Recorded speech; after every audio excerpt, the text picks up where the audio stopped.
Marvel Universe Live is coming to Target Center April 7th through the 10th. A live show featuring the Avengers. Register to win a family 4-pack of tickets at TwinCitiesNewsTech.com. Keyword contest.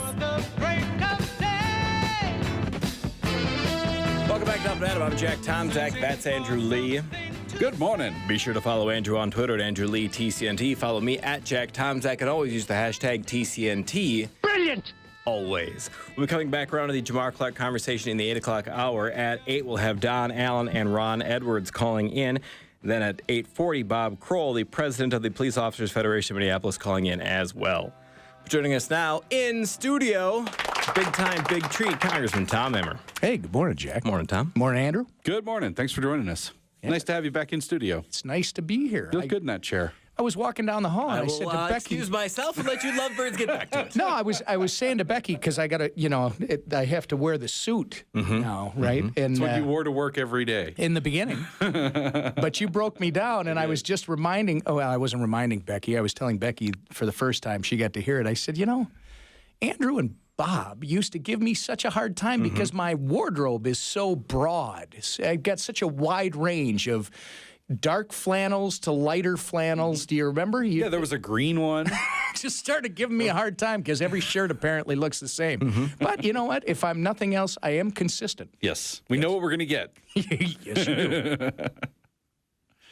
Jack. You guys do your thing. I'll see you at 8 o'clock. That's really... He rips on how I dress, too.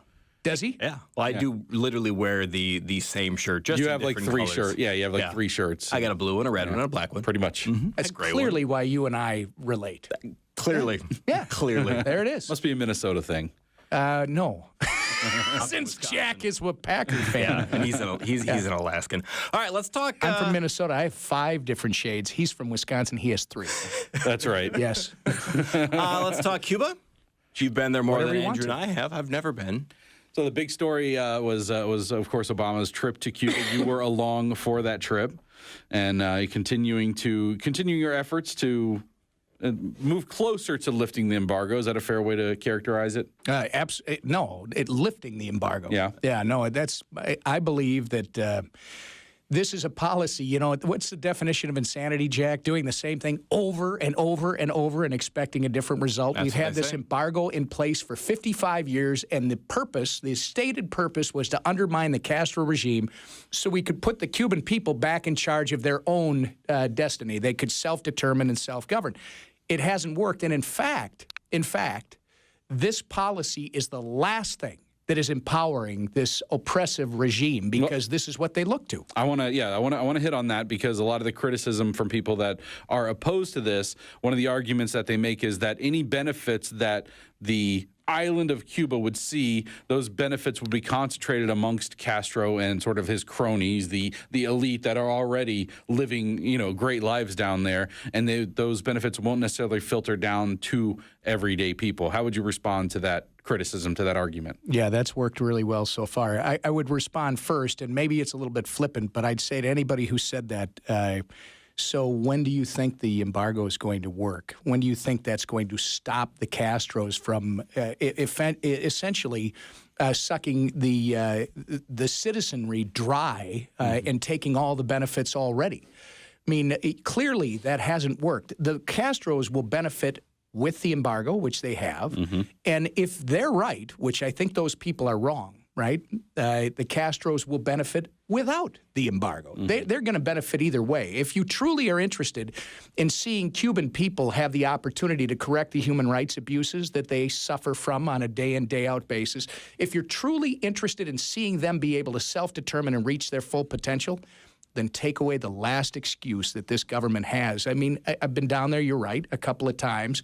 And it becomes very clear, especially if you're like me and you come from a Cold War mentality, which I started with that viewpoint until I saw what's actually happened. You go down there, and I think I told you guys this within the last few weeks, that you go to the side of Havana where the Castros live and their elite, their political elite, and you see what looks like suburban Dallas. You see wide boulevards, well-manicured lawns, big mansion-like homes, and well-kept.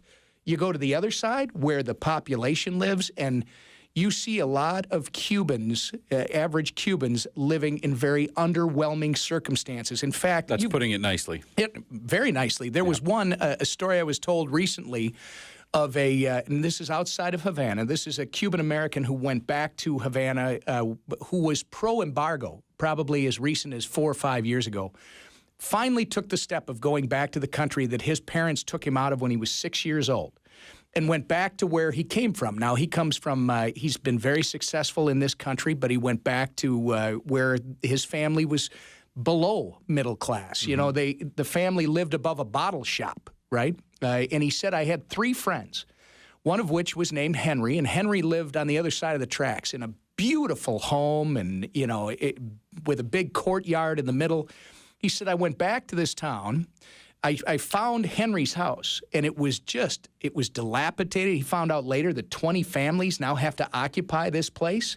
And the way you shower is you take a stool with a bucket of water and a rag, and you literally take the rag out of the bucket and you wring it out over your head, and that's the way you can bathe, because there's no other way to do it.